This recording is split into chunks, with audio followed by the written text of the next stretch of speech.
નમસ્કાર મિત્રો, કેમ છો? મજામાં? મારું નામ ગોસ્વામી મનદીપ. સ્વાગત છે તમારું આપણી ચેનલમાં.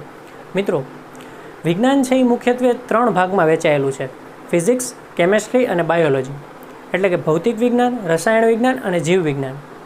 જેમાં આજે આપણે રસાયણ વિજ્ઞાનના બેઝિક કોન્સેપ્ટ, એટલે કે રસાયણ વિજ્ઞાનના પાયાના કેટલાક ખ્યાલો છે એને છે આપણે એનો કોન્સેપ્ટ છે એ આપણે ક્લિયર કરવાના છીએ. હવે પ્રશ્ન એ થાય કે આ રસાયણ વિજ્ઞાનના જે પાયાના કોન્સેપ્ટ છે એ શા માટે આપણે ક્લિયર કરવા જોઈએ, આની શું જરૂર છે અત્યારે? તો મિત્રો, અહીંયા હું તમને એક વાત જણાવું કે ઘણા બધા વિદ્યાર્થીઓને છે એ કેમિકલ રિએક્શન એટલે કે રાસાયણિક પ્રક્રિયાઓ લખતા નથી આવડતી. ઘણા બધા વિદ્યાર્થીઓના રાસાયણિક પ્રક્રિયા સંતુલિત કરતા નથી આવડતી. અને આગળ જતાં તો તમારે છે એ ઘણી બધી બનાવટો આવશે, એમાં બધે રાસાયણિક પ્રક્રિયાઓ હોવાની છે. જેમ કે ઇથેનોલની બનાવટ, ઇથેનોઇક એસિડની બનાવટ, અથવા તો કોઈ પણ તમે પ્રયોગ લઈ લ્યો તો કોઈ પણ પ્રયોગ તમે કરતા હોય તો એની અંદર પણ એની કેમિકલ રિએક્શન આવે. સામાન્યમાં સામાન્ય પાણીની વાત કરીએ તો પાણીની બનાવટ હોય તો એની અંદર પણ એનું કેમિકલ રિએક્શન આવે. તો એ રાસાયણિક પ્રક્રિયા આપણને શું કામ નથી આવડતી? તો એ જો આપણે શીખવી હોય તો પહેલાં છે એ આપણે શું કરવું પડે કે કેમેસ્ટ્રી રિલેટેડ આપણા બેઝિક કોન્સેપ્ટ છે એ ક્લિયર હોવા જોઈએ. હવે મિત્રો, તમે જ વિચાર કરો કે જો તમને ઘડિયા ન આવડતા હોય તો તમને છે એ ગુણાકાર અને ભાગાકાર આવડવાના જ નથી. એટલે પહેલાં ઘડિયા શીખવા પડે તો જ ગુણાકાર ને ભાગાકાર આવડે. એટલે પહેલાં નાના નાના લક્ષ્ય આપણે રાખીએ નહીં, નાના નાના લક્ષ્ય ક્લિયર કરીએ તો છે એ આપણે મોટું લક્ષ્ય સુધી આરામથી પહોંચી શકીએ. સીધા જ કંઈ પહેલાં પગથિયાથી છેલ્લા પગથિયે ન પહોંચી શકાય, એક એક પગથિયું ચડવું પડે તો આપણે પૂરી સીડી ચડી શકીએ.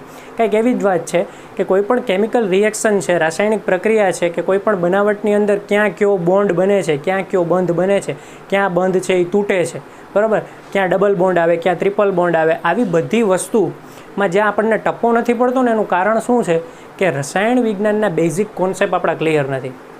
તો આજથી છે આપણે જે વિડીયો શરૂ કરીએ છીએ એની અંદર આપણે રસાયણ વિજ્ઞાનના પાયાના કોન્સેપ્ટની વાત કરવાના છીએ. એટલે એમાં એક જ વિડીયોની અંદર ઘણા બધા નાના નાના કોન્સેપ્ટ હશે કે જો એ તમારે એકવાર ક્લિયર થઈ ગયા, એની જે બધી ક્વેરી છે એ તમારા માઇન્ડમાં સોલ્વ થઈ ગઈ, તો આગળ જતાં છે એ તમારે રસાયણ વિજ્ઞાનની અંદર કોઈ પણ ટોપિકને સમજવામાં ક્યારેય તકલીફ નહીં પડે. તો ચાલો મિત્રો, સમય બગાડ્યા વગર શરૂ કરીએ.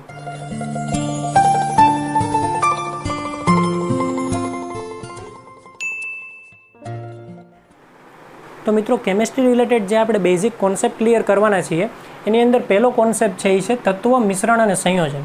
એની અંદર આપણે છે એ પહેલાં તત્વની વાત કરીએ તો કે તત્વ કેને કહેવાય? તો કે તત્વ નામનો શબ્દ છે એ સૌ પ્રથમ એક વૈજ્ઞાનિકે આપ્યો. એ વૈજ્ઞાનિકનું નામ હતું રોબર્ટ બોયલ. તો જે આ રોબર્ટ બોયલ નામના જે સાયન્ટિસ્ટ છે એણે સૌ પ્રથમ છે એ તત્વનું નામ આપ્યું. આ શબ્દનો સૌપ્રથમ એણે ઉપયોગ કર્યો. ત્યાર પછી એક બીજા સાયન્ટિસ્ટ આવ્યા, એ છે ફ્રેન્ચ વૈજ્ઞાનિક લેવોઝિયર. હવે લેવોઝિયર નામના જે સાયન્ટિસ્ટ આવ્યા એણે છે એ તત્વને વ્યાખ્યાયિત કર્યો. એટલે તત્વની વ્યાખ્યા આપનાર કોઈ સાયન્ટિસ્ટ હોય તો એ કોણ છે? લેવોઝિયર. હવે લેવોઝિયરે શું કીધું તો કે તત્વ છે એ દ્રવ્યનું પાયાનું સ્વરૂપ છે, બરાબર, એનું બેઝિક સ્વરૂપ છે. અને બીજું એણે એવું કીધું કે કોઈ પણ રાસાયણિક પ્રક્રિયા દ્વારા તત્વનું ખંડન થઈ શકતું નથી, એનું વિભાજન થઈ શકતું નથી. આવી વ્યાખ્યા કોણ આપી? લેવોઝિયર નામના વૈજ્ઞાનિકે આપી. ત્યાંથી આગળ વધીએ તો તત્વ છે એ કુલ કેટલા છે? તો કે પહેલાં છે એ તત્વ જ્યારે શોધ થઈ ત્યારે 114 તત્વ હતા, પણ હાલમાં છે એ નવા 4 તત્વો છે એ નવા શોધાણા. એટલે આની અંદર 4 છે એ એડ થયા. એટલે હાલમાં જો તત્વની સંખ્યાની વાત કરીએ તો 118 તત્વ છે. એની અંદર તત્વો ઘન સ્વરૂપે અમુક છે, અમુક વાયુ સ્વરૂપે છે, અમુક પ્રવાહી સ્વરૂપે છે. સૌથી વધારે તત્વો છે એ ઘન સ્વરૂપે જોવા મળે છે. હવે તત્વ છે એ મુખ્યત્વે 3 ભાગમાં આપણે વહેંચી શકીએ, બરાબર. એની વાત કરીએ તો એમાં આવશે ધાતુ તત્વો, અધાતુ તત્વો અને અર્ધધાતુ તત્વો. તો આ 3 પ્રકારના આપણે એના છે વિભાજન કરી શકીએ. તો ધાતુ તત્વની અંદર છે એ કેનો કેનો સમાવેશ થાય? તો કે ધાતુ તત્વની અંદર સોડિયમ, મેગ્નેશિયમ, એલ્યુમિનિયમ, આ બધા તત્વો છે એ ધાતુમાં આવશે. લોખંડ, સોનું, ચાંદી, બરાબર, આ બધા છે એ ધાતુ તત્વ છે. અધાતુ તત્વની અંદર આપણે વાત કરીએ તો અધાતુ તત્વની અંદર વાત કરીએ તો hydrogen, carbon, nitrogen, phosphorus, sulphur, chlorine, આ બધા છે એ અધાતુ તત્વ છે, બરાબર. અર્ધધાતુ તત્વ તો કે બોરોન, સિલિકોન, જર્મેનિયમ, આ બધા છે એ અર્ધધાતુ તત્વ છે. હવે તમે બેઝિક તો તમને ખ્યાલ જ હશે કે ધાતુની જે બધી છે એ પ્રોપર્ટીઝ ને અધાતુની પ્રોપર્ટીઝ એટલે કે એની લાક્ષણિકતાઓ. ધાતુ છે એ ચળકાટ ધરાવતા હોય તો અધાતુ ચળકાટ ન ધરાવતા હોય. આ રણકાર ઉત્પન્ન કરતા હોય, રણકાર ઉત્પન્ન ન કરતા હોય. અને ટીપી શકાય અને ટીપી ન શકાય. ખેંચીને તાર બનાવી શકાય, ખેંચીને તાર ન બનાવી શકાય. ઉષ્મા અને વિદ્યુતના વાહક હોય તો ઓલા મંદ વાહક હોય, બરાબર. આ બધા કોન્સેપ્ટથી છે એ તમે પરિચિત છો. અને આ અર્ધધાતુ છે એમાં ધાતુ અને અધાતુ બેનું વચ્ચેનું સ્વરૂપ હોય, બરાબર. એટલે એને અર્ધધાતુ કહેવામાં આવે. તો મિત્રો આ આખો જે કોન્સેપ્ટ થયો એ થયો તત્વનો કોન્સેપ્ટ. તો જો તમને જરૂર જણાય તો તમે પોઝ કરી અને આનો સ્ક્રીનશોટ લઈ શકો છો, અથવા તો તમે પોઝ કરીને જે કાંઈ પણ તમારે નોટ ડાઉન કરવું હોય તે તમે કરી લ્યો. પછી આપણે વાત કરીએ મિશ્રણ અને સંયોજનની. તો મિત્રો ત્યાંથી હવે આગળ આપણે મિશ્રણ અને સંયોજનની વાત કરીએ. તો આ બંને છે આપણે એકસાથે લઈ લઈએ એટલે કમ્પેરિઝનમાં શીખશું તો યાદ રાખવું ખૂબ સરળ પડશે. અહીંયા આપણે વાત કરશું મિશ્રણની અને અહીંયા આપણે વાત કરશું સંયોજનની. ઠીક છે. હવે આ બાજુ જે આપણે વાત કરીએ મિશ્રણની, તો મિશ્રણ કોને કહેવાય? તો કે બે કે તેથી વધારે પ્રકારના તત્વો એકબીજા સાથે જોડાય ત્યારે જો એનું પ્રમાણ છે એ અનિશ્ચિત હોય. એટલે બે કે તેથી વધારે પ્રકારના તત્વો એકબીજા સાથે જોડાય પણ એ અનિશ્ચિત પ્રમાણમાં જોડાય.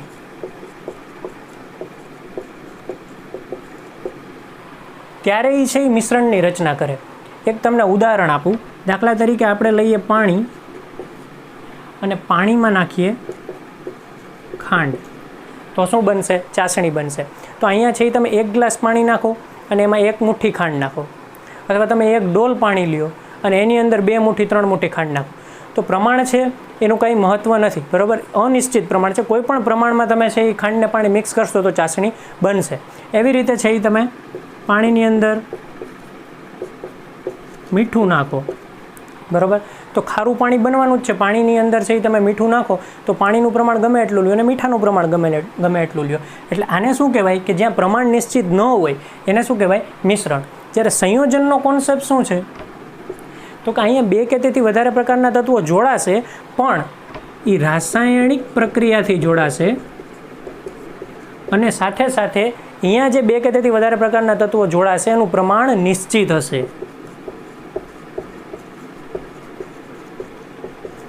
એટલે યાદ ખાલી તમારે એટલું જ રાખવાનું છે, કાંઈ અનિશ્ચિત પ્રમાણ હશે તો મિશ્રણ, પણ જો પ્રમાણ નિશ્ચિત હોય અને રાસાયણિક પ્રક્રિયા થઈને જોડાણ થયું હોય તો હું શું તે શું થશે? સંયોજન થશે. સંયોજનનું આપણે ઉદાહરણ જોઈએ તો સંયોજનનું બેસ્ટ ઉદાહરણ છે પાણી. તો પાણી એટલે H2O. હવે H2Oની અંદર ફિક્સ છે કે હાઇડ્રોજનના 2 મોલ હોય અને ઓક્સિજનનો 1 મોલ હોય, બરાબર. અહીંયા 2 હાઇડ્રોજન જોડાવા ફરજિયાત છે ને અહીં 1 ઓક્સિજન જોડાવો ફરજિયાત છે ને આ 2 જોડાય અને પાણી એટલે કે H2O બનાવે. એની વચ્ચે રાસાયણિક પ્રક્રિયા થાય અને આનું પ્રમાણ હોય 1:8નું, બરાબર. તો અહીં પાણી છે એ કેવી રીતે બને? તો કે એની અંદર હાઇડ્રોજનના 2 મોલ, ઓક્સિજનનો 1 મોલ 1:8ના નિશ્ચિત પ્રમાણથી રાસાયણિક પ્રક્રિયાથી જોડાય અને સંયોજન બનાવે. આવી જ રીતે સેમ ટુ સેમ બીજા એક એક્ઝામ્પલની વાત કરીએ તો એ છે NH3 એટલે કે એમોનિયા. એની અંદર છે એ નાઇટ્રોજન કેટલા હોય? તો કે 1 અને હાઇડ્રોજન કેટલા હોય? તો કે 3. તો અહીંયા છે એનું પ્રમાણ નિશ્ચિત છે. એમોનિયાની અંદર નાઇટ્રોજન 1 જ હોવો જોઈએ ને એની અંદર 3 જ હાઇડ્રોજન કનેક્ટ થવા જોઈએ. તો પ્રમાણ નિશ્ચિત અને રાસાયણિક પ્રક્રિયા થઈ તો એ શું બન્યું? સંયોજન. તો તમને ખ્યાલ આવી ગયો કે મિશ્રણ કોને કહેવાય અને સંયોજન કોને કહેવાય. તો આ આખો કોન્સેપ્ટ હતો પહેલો આપણો કે જે તત્વ, મિશ્રણ અને સંયોજન હતો. આશા છે કે તમને સમજાઈ ગયું હશે. ફટાફટ જે તમને યોગ્ય લાગે એ પોસ્ટ કરી અને નોટ ડાઉન કરી લ્યો. ત્યારબાદ આપણે કોન્સેપ્ટ 2 તરફ આગળ વધીએ. તો હવે આપણે વાત કરીએ બીજા કોન્સેપ્ટની. તો બીજો કોન્સેપ્ટ છે અણુ અને પરમાણુ. મિત્રો મોટાભાગના વિદ્યાર્થીઓને આ કન્ફ્યુઝન હોય છે કે ક્યારે અણુ શબ્દ ઉપયોગ કરવો ને ક્યારે છે એ પરમાણુ શબ્દ ઉપયોગ કરવો. મિત્રો આમ જોવા જઈએ ને તો આ કોન્સેપ્ટ છે એ બહુ ઇઝી છે, પણ વિદ્યાર્થીઓને છે એ ઘણીવાર શું થતું હોય કે બહુ ઇઝી કોન્સેપ્ટ હોય છતાંય માઇન્ડમાં ક્લિયર ન હોય. અને ઘણા વિદ્યાર્થીઓ તો મેં એવા જોયા છે કે આપણે ભણાવતા હોય ત્યારે એના માઇન્ડમાં એ ક્લિયર ન હોય કે કેને અણુ કહેવો ને કેને પરમાણુ કહેવો. પણ એને એમ થાય કે આ તો બહુ ઇઝી વસ્તુ છે ને હું જો મારા શિક્ષકને પૂછીશ તો બીજા બધા વિદ્યાર્થીઓને શું થશે કે આ વ્યક્તિને છે એ આટલું ઇઝી એ નહીં આવડતું હોય અને બધા છે એ મારી હાંસી ઉડાવશે. આમ કરીને છે એ બહુ ઇઝી વસ્તુ એને ન આવડતી હોય ને છતાંય પણ એ પૂછશે નહીં.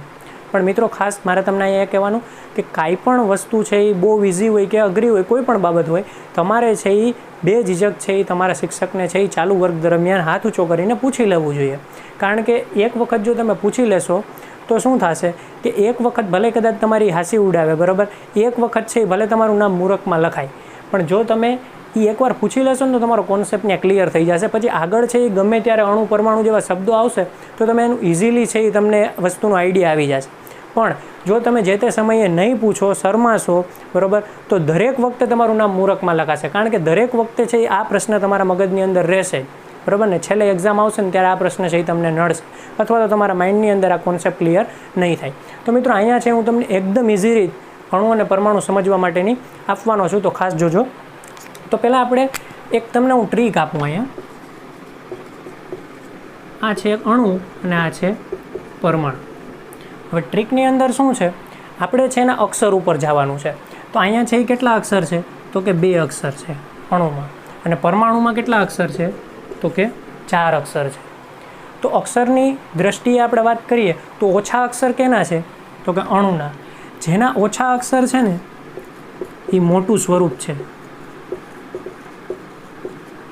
અને જેના વધારે અક્ષર છે ને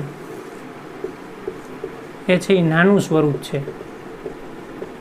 થઈ ગયો તમારો જે કાંઈ પણ ડાઉટ હોય એ ક્લિયર.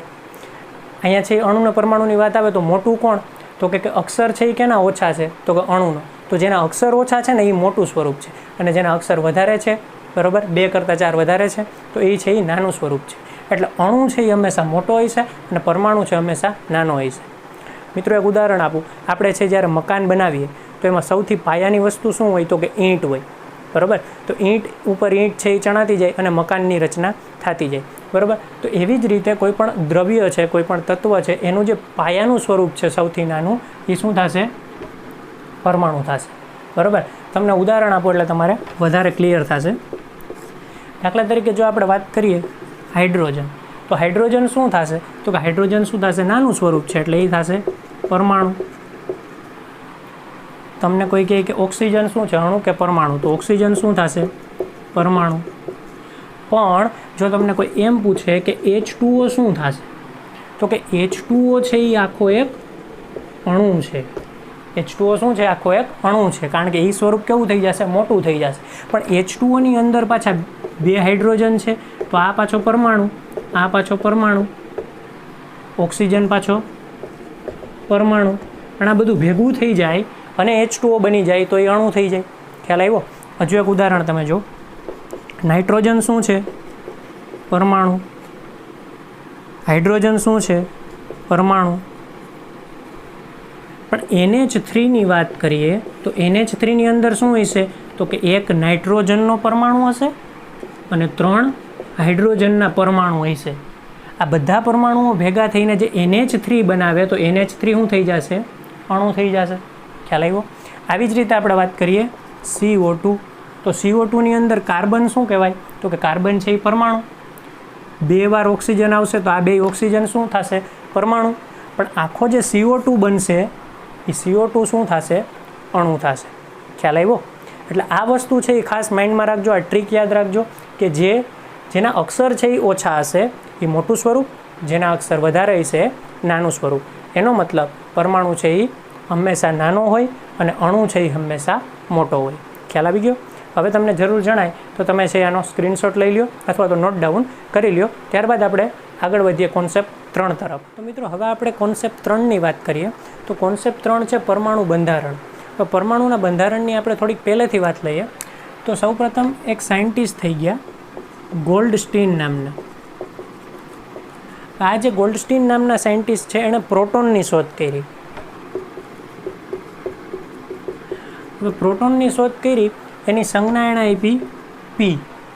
હવે પ્રોટોન છે એ ધન વીજભાર ધરાવે છે એટલે એની ઉપર સાઇન કઈ આવશે, પ્લસની સાઇન આવશે. બીજી વસ્તુ, ગોલ્ડસ્ટીને એવું કીધું કે પ્રોટોન હંમેશા છે એ કોઈ પણ પરમાણુના કેન્દ્રમાં સ્થાન ધરાવે છે. એટલે એનું સ્થાનની વાત કરીએ તો એ આવશે કેન્દ્રમાં સ્થાન. તો આ આખી વાત છે એ કોણે કીધી, ગોલ્ડસ્ટીને. ત્યારબાદ છે એક બીજા વૈજ્ઞાનિક થઈ ગયા, તે છે J.J. થોમ્સન. હવે J.J. થોમ્સન નામના વૈજ્ઞાનિકે ઈસવીસન 1920ની અંદર ઇલેક્ટ્રોનની શોધ કરી. ઇલેક્ટ્રોનની શોધ કર્યા બાદ એણે એની સંજ્ઞા જાહેર કરી E. બરાબર. એના ઉપર એનો વીજભાર આવશે ઋણ વીજભાર, એટલે એના ઉપર માઇનસની સાઇન આવશે. બરાબર.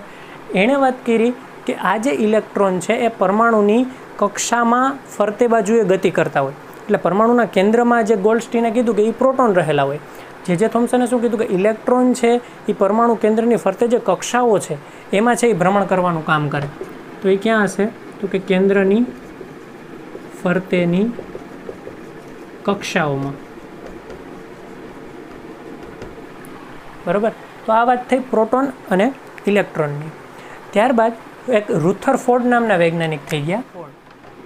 આ રુથરફોર્ડ નામના જે સાયન્ટિસ્ટ છે એણે એક પ્રયોગ કર્યો. પ્રયોગની અંદર એણે શું કર્યું? તો કે એણે છે એ સોનાની વરખના પરમાણુઓને ગોઠવા. અહીંયા હું તમને જરાક સમજાવવાનો પ્રયત્ન કરું. સોનાની વરખના એણે પરમાણુ ગોઠવા અને એના ઉપર છે રેડિયો સક્રિય ધાતુ પોલોનિયમ. આ પોલોનિયમમાંથી જે આલ્ફા વિકિરણો ઉદ્ભવી, આલ્ફા વિકિરણો એણે આ જે સોનાની વરખમાંથી પસાર કર્યા. એટલે એમાંથી જે આલ્ફા વિકિરણો એણે પસાર કર્યા આવી રીતે આરપાર છે એ સોનાની વરખમાંથી નીકળી અને એને સામેની બાજુ પડદા ઉપર મળ્યા. એણે લગભગ 12,000 જેટલા આવી રીતના વિકિરણો છે એ પસાર કર્યા. તો એમાંથી લગભગ 11,999 એમાં આરપાર નીકળી ગયા. પણ એક જ કિરણ છે એ 12,000માંથી ફરીથી રિટર્ન આવતું હતું. એટલે કે એ પરાવર્તન પામીને પાછું આવતું હતું. તો એણે વધારે ડીપમાં રિસર્ચ કર્યું તો એને ખ્યાલ આવ્યો કે એક કિરણ છે એ જ્યાંથી રિટર્ન આવે છે એ જગ્યા છે એ વચ્ચેનો ભાગ છે. તો એને ખ્યાલ આવ્યો કે કોઈ પણ પરમાણુ છે એ પરમાણુમાંથી બધા કિરણો તો આવી રીતે આરપાર નીકળી જાય છે, પણ જે કિરણ છે એ રિટર્ન આવે છે એ વચ્ચેથી છે આવી રીતે પાછું આવે છે. એનો મતલબ કે વચ્ચે કાંઈક હોવું જોઈએ. ત્યારે છે એ એમાં આગળ વધ્યા એટલે એને ખ્યાલ આવ્યો કે પરમાણુ છે એ આમ જોવા જઈએ તો આખો પોલો છે. પોલો એટલે ખાલી છે, પણ પરમાણુની વચ્ચે કાંઈક વજનદાર રહેલું છે. અને પછી એણે ફાઇન્ડ કર્યું કે પરમાણુની વચ્ચે જે વજનદાર રહેલું છે એ પરમાણુ કેન્દ્ર છે. અને એના ઉપરથી તારણ ઉપર આવ્યા કે આ પરમાણુની વચ્ચે જે દળદાર ભાગ રહેલો છે એ પરમાણુ કેન્દ્ર છે.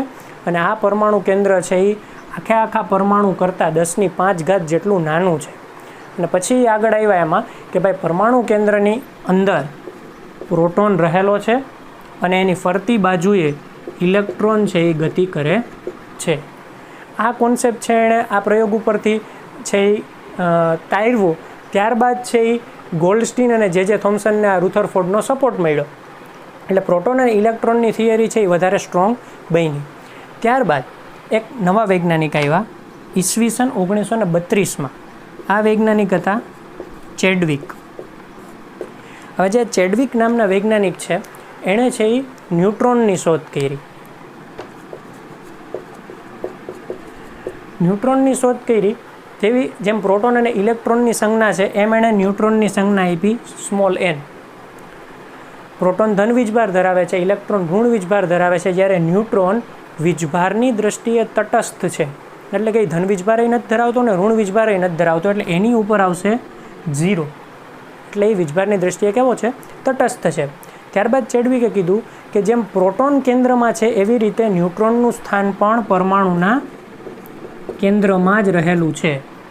તો હવે શું થયું તો કે પ્રોટોન અને ઇલેક્ટ્રોન આ બંનેનું અત્યાર સુધીનું સ્થાન ફિક્સ હતું ને એમાં છે એ ચેડવિક ઈસવીસન 1932માં આવ્યા અને ન્યુટ્રોનને લઈને આવ્યા.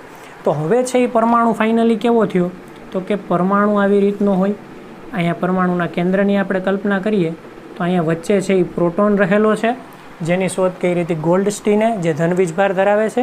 ત્યારબાદ બીજી વાત કરીએ કે ઇલેક્ટ્રોન જે થોમ્સને ગોઈતો હતો તો કે એ તો છે એ ફરતે કક્ષાઓમાં છે એ ભ્રમણ કરે છે. પરમાણુનું કેન્દ્ર છે આ એની ફરતે કક્ષાઓ છે, આવી રીતે બીજી કક્ષા છે.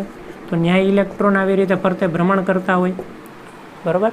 તો ઇલેક્ટ્રોનની વાત થઈ. ત્રીજી વાત આવી ચેડવિક આપ્યો ન્યુટ્રોન છે એ તટસ્થ છે ને એ ક્યાં છે તો કે એ પણ કેન્દ્રમાં છે, તો એ પણ અહીં વચ્ચે છે. એનો મતલબ છે એ પરમાણુનું આખું બંધારણ કેવું થયું તો કે પરમાણુના કેન્દ્રની અંદર પ્રોટોન કે જે ધન વીજભાર ધરાવે છે એ છે, ન્યુટ્રોન જે વીજભારની દ્રષ્ટિએ તટસ્થ છે. એટલે કેન્દ્રની અંદર પ્રોટોન ને ન્યુટ્રોન છે.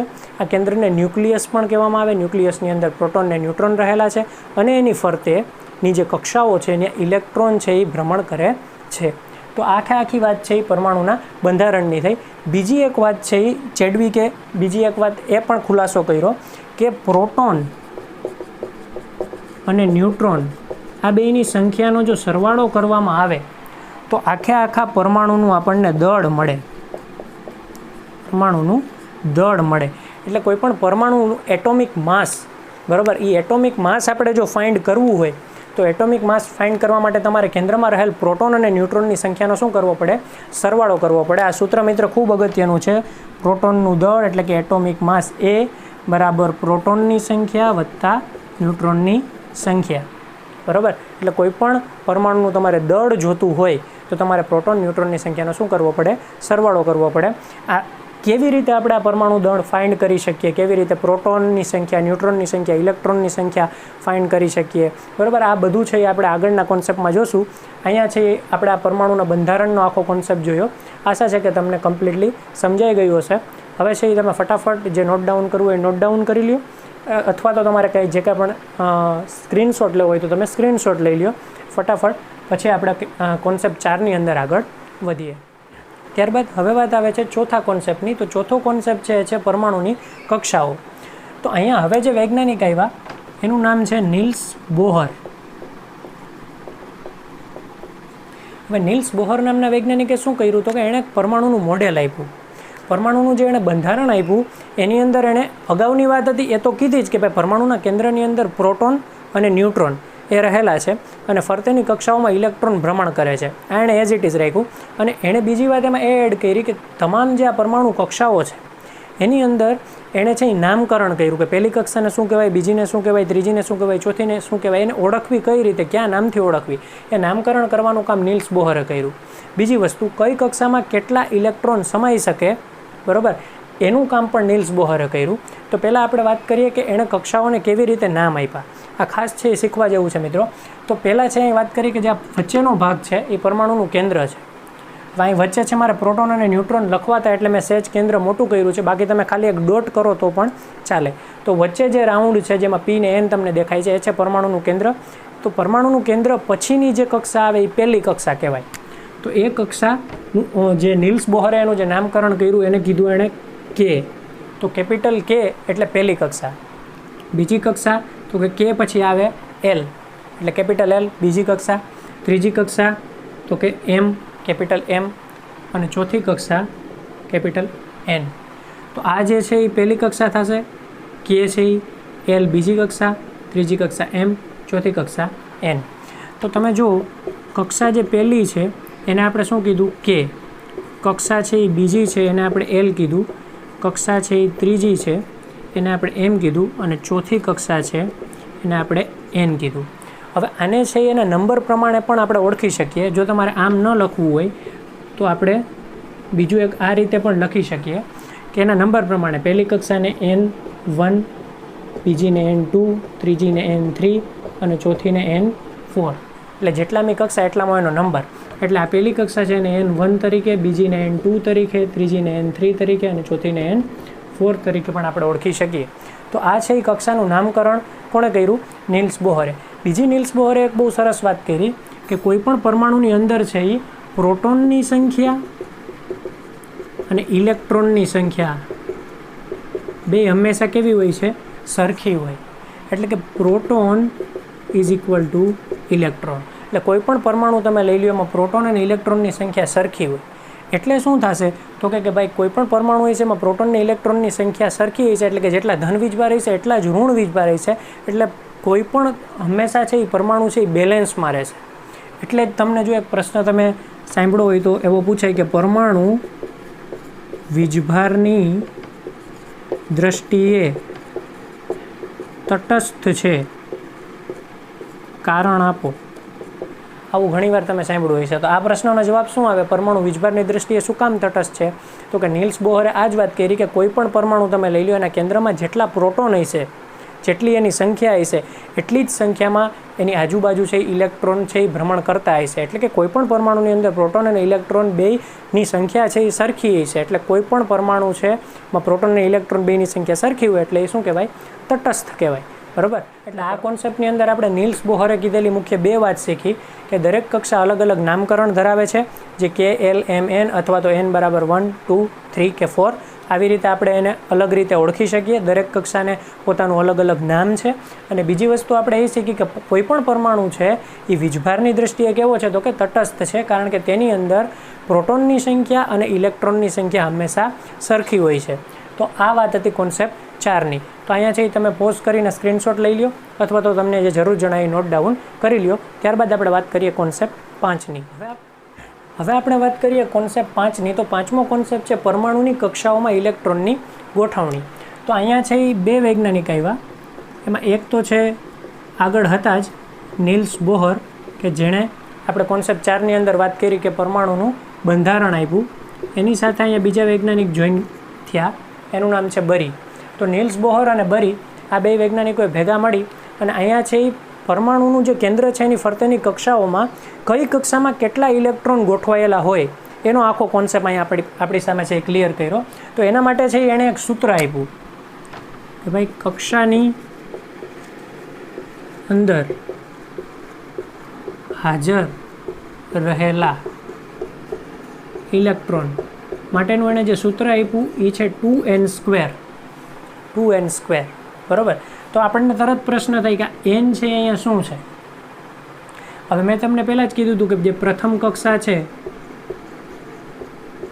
બીજી કક્ષા, ત્રીજી કક્ષા અને ચોથી કક્ષા.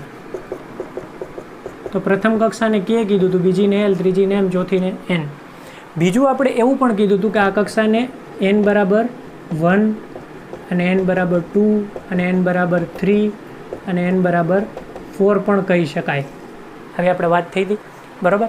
તો અહીંયા છે આપણે શું કરવાનું હતું કે આપણે જો ફાઇન્ડ કરવું હોય કે પ્રથમ કક્ષા કે જે કે છે એની અંદર કેટલા ઇલેક્ટ્રોન સમાઈ શકે, તો આપણે શું કરવાનું, આ સૂત્રની અંદર 2 nની જગ્યાએ પ્રથમ કક્ષામાં n કેટલા હોય તો કે 1. તો nની જગ્યાએ 1 મૂકશું. 1નો વર્ગ કેટલો થાય 1 અને એને ગુણ્યા 2 એટલે જવાબ આવશે 2. તો પહેલી કક્ષામાં કેટલા ઇલેક્ટ્રોન હોય 2. એટલે પહેલી કક્ષામાં મેક્સિમમ 2 ઇલેક્ટ્રોન સમાઈ શકે. પછી વાત કરીએ બીજી કક્ષાની. તો બીજી કક્ષાને આપણે એલના નામથી ઓળખ્યું હતું. સૂત્ર પાછું મૂકીએ 2n². n છે એ કેટલા મૂકશું તો કે 2 મૂકશું. તો nના પ્લેસ ઉપર આપણે 2 મૂકીએ તો 2નો વર્ગ 4 ને 4 ગુણ્યા 2 8. તો બીજી કક્ષામાં મેક્સિમમ કેટલા ઇલેક્ટ્રોન સમાશે 8. હવે વાત કરીએ ત્રીજી કક્ષા. તો ત્રીજી કક્ષાને આપણે શું નામ આપ્યું હતું m. સૂત્ર મૂકીએ 2n². nના પ્લેસ ઉપર શું મૂકશું, ત્રીજી કક્ષામાં n બરાબર 3 મૂકશું. તો 3નો વર્ગ 9, 9 દુ 18. એટલે ત્રીજી કક્ષા છે એમાં 18 ઇલેક્ટ્રોન મેક્સિમમ સમાશે. વાત કરીએ ચોથી કક્ષાની. ચોથી કક્ષાને આપણે n નામ આપ્યું, સૂત્ર 2n². nના પ્લેસ ઉપર શું મૂકશું, n બરાબર 4 મૂકશું. તો 4નો વર્ગ 16 થશે અને 16 ગુણ્યા 2 32. એટલે ચોથી કક્ષામાં કેટલા ઇલેક્ટ્રોન સમાશે 32 ઇલેક્ટ્રોન સમાશે. એટલે આમ જોવા જઈએ તો જે 4 કક્ષાઓ છે આપણી કે એલ એમ એન, તો એ બધાની અંદર કઈ કક્ષામાં કેટલા ઇલેક્ટ્રોન સમાય એ તમારે ફાઇન્ડ કરવું હોય તો તમારે nના પ્લેસ ઉપર એ જે કક્ષા છે એનો નંબર મૂકવાનો, એનો વર્ગ કરવાનો, જે આન્સર આવે એને ગુણ્યા 2 કરો એટલે કોઈ પણ કક્ષાની અંદર કેટલા ઇલેક્ટ્રોન છે એ તમને મળે. તો અહીં તમને ખ્યાલ આવી ગયો કે જે પહેલી કક્ષા કે, બીજી એલ, ત્રીજી એમ ને ચોથી n. તો પહેલીમાં 2 સમાય, બીજીમાં 8 સમાય, ત્રીજીમાં 18 સમાય અને ચોથીમાં 32 સમાય. આ છે એના મેક્સિમમ ઇલેક્ટ્રોનની સંખ્યા થઈ, બરાબર. 2, 8, 18, 32. પહેલીમાં મેક્સિમમ 2, પછી બીજી કક્ષામાં 8, ત્રીજીમાં 18, ચોથીમાં 32, બરાબર. આવી રીતે એક્ઝામમાં મિત્રો તમને MCQમાં કોઈ પણ કક્ષાનું સીધું પૂછી શકે, બરાબર, કે ભાઈ 10મી કક્ષાની અંદર છે એ કેટલા ઇલેક્ટ્રોન સમાય. તો આપણે એમ વિચારીએ કે અમને તો ભાઈ બુકની અંદર છે એ 4 કક્ષાનું જ આપ્યું છે એટલે 10મી કક્ષાનું છે એ સિલેબસ 12 કહેવાય. પણ નહીં મિત્રો, તમારે કાંઈ નથી કરવાનું. જે આપણું સૂત્ર છે 2n², જેટલામી કક્ષા છે એનો ક્રમ યાદ રાખવાનો. તો કે પ્રશ્નમાં કીધું જ છે કે 10મી કક્ષામાં કેટલા ઇલેક્ટ્રોન સમાય. તો એનના પ્લેસ ઉપર શું મૂકી દેવાનું 10. 10નો વર્ગ 100 ને 100 ગુણ્યા 2 200. તો 10મી કક્ષામાં કેટલા ઇલેક્ટ્રોન સમાય 200 ઇલેક્ટ્રોન સમાય. ખ્યાલ આવ્યો. એટલે આ રીતની કક્ષાની અંદર છે ઇલેક્ટ્રોનની ગોઠવણી થાય. બીજી વસ્તુ છે અહીંયા નીલ્સ બોહર અને બરીએ એ કીધી કે કક્ષામાં જે ઇલેક્ટ્રોન જે ભરાય એ કેવી રીતે ભરાય, તો કે એક કક્ષા પૂરી ભરાઈ જાય પછી બીજા કક્ષામાં ઇલેક્ટ્રોન ભરાવાની શરૂઆત થાય, બીજી કક્ષા ભરાઈ જાય પછી ત્રીજી કક્ષામાં ઇલેક્ટ્રોન ભરાય, અને ત્રીજી ભરાય પછી ચોથીમાં ઇલેક્ટ્રોન ભરાવાની શરૂઆત થાય. બરાબર, એટલે એક કક્ષા ભરાઈ ગયા પછી જ ઇલેક્ટ્રોનના પછીમાં જશે, ત્યાં સુધી નહીં જાય. અને બીજી એક વસ્તુ એણે એ કીધી કે કોઈ પણ કક્ષા છે એની અંદર મેક્સિમમ એટલે કે બાહ્યતમ કક્ષાની અંદર 8 ઇલેક્ટ્રોન એની અંદર સમાઈ શકે. બરાબર, 8 ઇલેક્ટ્રોન ભરાઈ ગયા પછી એટલે કે એની અષ્ટક રચના પૂર્ણ થઈ જાય ત્યાર પછી છે એ કક્ષા ચેન્જ થઈ જાય. બરાબર, આ આખી વાત છે એ નીલ્સ બોહર અને બરીએ કરી કે ક્યાં છે એ કક્ષાઓની અંદર કેટલા ઇલેક્ટ્રોન સમાઈ શકે. તો મિત્રો અહીં છે તમને જે જરૂર લાગે એ નોટ ડાઉન કરી લ્યો, ત્યારબાદ આપણે આગળના કોન્સેપ્ટ તરફ આગળ વધીએ. તો મિત્રો આજે આપણે છે એ કેમેસ્ટ્રીના બેઝિક રિલેટેડ છે એ 5 કોન્સેપ્ટની ચર્ચા કરી. આમ તો છે એ આજે એક જ વિડીયોની અંદર છે એ કેમેસ્ટ્રીના બેઝિક રિલેટેડ બધા જ કોન્સેપ્ટ છે એ ક્લિયર કરી નાખવા હતા, પણ મિત્રો વિડીયો છે એ ખૂબ લાંબો થઈ જતો હતો, એટલા માટે છે એ આજે આપણે 5 કોન્સેપ્ટ ઉપર છે એ સ્ટોપ રાખીએ છીએ. આશા છે કે આ 5 કોન્સેપ્ટ હું તમને બહુ ઇઝીલી છે એ સમજાવી શક્યો હશું અને તમારા માઇન્ડમાં કોન્સેપ્ટ રિલેટેડ ક્વેરી છે એ બધી ક્લિયર થઈ ગઈ હશે. મિત્રો ખાસ વિનંતી કે ફરીથી જ્યારે આપણે કેમેસ્ટ્રીના બેઝિક રિલેટેડ નવા કોન્સેપ્ટ હું ક્લિયર કરું અને ફરીથી આપણે જ્યારે મળીએ ત્યારે આજે જે 5 કોન્સેપ્ટ આવેલા છે એ એકવાર છે એ તમે રિવિઝન કરીને આવજો, એટલે છે આગળના કોન્સેપ્ટ સમજવામાં તમને મજા આવે. હવે પછીના વિડીયોમાં આપણે અહીંથી છે એ આગળ નવા કોન્સેપ્ટ છે એ સમજશું. એ કોન્સેપ્ટ એકવાર જોઈ લ્યો. હવે જે આપણે કોન્સેપ્ટ 6 થી 10 તરફ આગળ વધશું નેક્સ્ટ વિડીયોની અંદર, એની અંદર કોન્સેપ્ટ 6 આપણો હશે પરમાણુ ક્રમાંક, તત્વનું નામ, સંજ્ઞા, ઇલેક્ટ્રોન રચના અને પરમાણુ ભાર. આ બધું છે એ કેવી રીતે યાદ રાખવું, એની ઇલેક્ટ્રોન રચના છે એ કઈ રીતના બનાવવી, બરાબર, પરમાણુ ભાર કઈ રીતના ફાઇન્ડ કરવો, એ આખી વાત આપણે કોન્સેપ્ટ 6માં કરશું. કોન્સેપ્ટ 7ની અંદર પરમાણુ ક્રમાંક અને પરમાણુ ભારની વાત કરશું. કોન્સેપ્ટ 8ની અંદર પ્રોટોન, ન્યુટ્રોન અને ઇલેક્ટ્રોન આ ત્રણેય એકબીજા સાથે કેવી રીતે સંબંધ ધરાવે છે અને કેવી રીતે એના સૂત્રો કઈ રીતના છે અને કેવી રીતે એને ફાઇન્ડ કરવા એની વાત કરશું. કોન્સેપ્ટ 9ની અંદર ધનાયન કેવી રીતે બને, ઋણાયન કેવી રીતે બને એની વાત કરશું ઉદાહરણ સાથે. અને કોન્સેપ્ટ 10ની અંદર સંયોજકતાની વાત કરશું. તો આવનારા વિડીયોની અંદર છે આપણે આ કોન્સેપ્ટ વિશે ચર્ચા કરવાના છીએ. તો આશા છે મિત્રો કે આ વિડીયો તમને પસંદ આવ્યો હશે. જો વિડીયો પસંદ આવ્યો તો જરૂરથી લાઇક કરજો, જરૂરિયાતવાળા તમારા ફ્રેન્ડ સુધી, અન્ય વિદ્યાર્થીઓ સુધી એને શેર કરજો, અને હજુ સુધી આપણી ચેનલ સબસ્ક્રાઈબ ન કરી હોય તો જરૂરથી સબસ્ક્રાઈબ કરી નાખજો. તો મિત્રો આજ માટે આટલું જ. ફરીથી મળીશું નવા વિડીયો સાથે, ત્યાં સુધી મને આપશો રજા. આવજો.